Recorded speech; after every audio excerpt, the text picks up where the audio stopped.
இன்றைக்கி நாம் பார்க்க போகிறது 7 புள்ளியில் ஒரு கோலம். 7 புள்ளி இடுக்கு புள்ளி 4 நிப்பாட்டிக்கோங்க.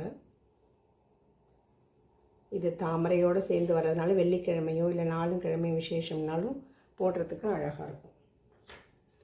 முதல்ல 2 ட்ரையாங்கிள் போட்டுக்கலாம். இந்த ட்ரையாங்கிள் எப்படி ஆரம்பிக்க போகிறோம், இந்த 6 புள்ளி வச்சுருக்கோம் இல்லையா, அதில் மேலே ஒரு புள்ளி கீழே ஒரு புள்ளியை விட்டுட்டு சென்டரில் இருக்கிற 4 புள்ளிக்கு ஒரு லைன் போட்டுக்கோங்க.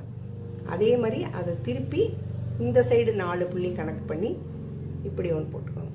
இப்போ இது ரெண்டுத்தையும் ஜாயின் பண்ண வேண்டும். அதே மாதிரி இந்த பக்கம் 6 புள்ளியில் மேலே ஒரு புள்ளி கீழே ஒரு புள்ளி விட்டுட்டு 4 புள்ளிக்கு ஒரு லைன் போட்டுட்டு இதையும் இந்த சைடு திருப்பி கனெக்ட் பண்ணிட்டா ஒரு ஸ்டார் ஷேப் கிடச்சிடும். இப்போ சென்டரில் என்ன பண்ண போகிறோம், இந்த ஸ்ட்ரெயிட்டாக 3 புள்ளி இருக்குது பார்த்திங்களா, இதுக்கு மேலேயும் கீழேயும் சென்டரில் இப்படி ஒரு லைன் போட்டுக்கோங்க.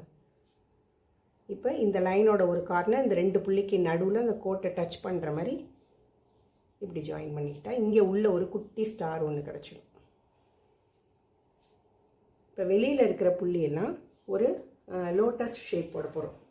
எப்படி போட போகிறோம் அப்படின்னா, இந்த பெண்ட் ஆகுது இல்லையா, அதுக்கு மேலே இருக்கிற 2 புள்ளிக்கு இப்படி கொம்பு போட்டுட்டு இந்த சைடு புள்ளியில் வளைச்சி ஒரு தாமரை மாதிரி போட்டுருப்போம். இப்போ இதே மாதிரி எல்லா பக்கமும் போட போகிறோம். போட்டுட்டு எப்படி வருதுங்கிறத காமிக்கிறேன்.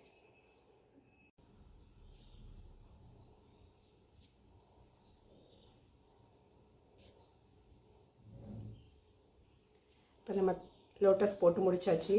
இப்போ இதை கலர் பண்ண போகிறேன். இதை கலர் பண்ணிவிட்டு எப்படி வருது அப்படிங்கிறத காமிக்கிறேன்.